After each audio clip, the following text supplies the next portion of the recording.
Sveiki, mes esam grupė Biplan, aš esu Maksas. Aš Olegas.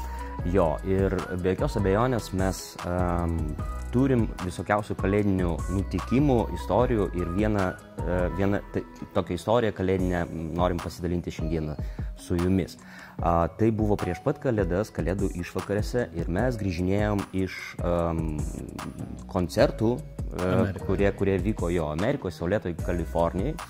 Ir kalėdom mes grįžinėjom į savo šiltus namus, kad sutikti kalėdas. Žinoma, labai skubėjom. Jo, šeima. Kad sutikti kalėdas su savo šeimomis. Ir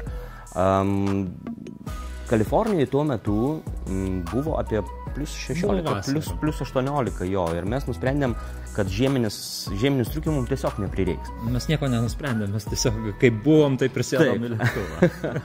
Ir tai buvo ilgas skrydis, tai buvo 1, 2, 3 lėktuvai, jo.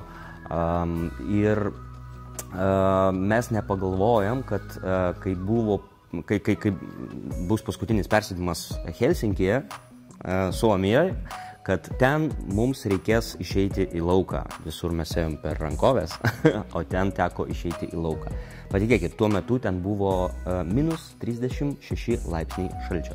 Minus 30 gal, ne minus 36, bet labai daug. Jo, ir tai buvo šalčiausias mano bent jau minutės visame gyvenime. Mano irgi, aš galvau, kad mes numirsime ant to trapo tiesiog lėktuvo. Jo, bet nesusirgom, grįžom laiku.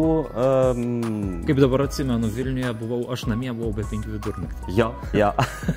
Ir kalėdas sutikom kartu su savo šeimomis. Ir labai norim palinkėti jums šiltų kalėdų, kad nebūtų tokių šaltų akimirkų, o kalėdos būtų šiltos ir kad kad jūs suptų mylimi žmonės. Ir kad artimi žmonės būtų šalia. Kalėdos per Radio Centrą skamba gerai. Radio Centras.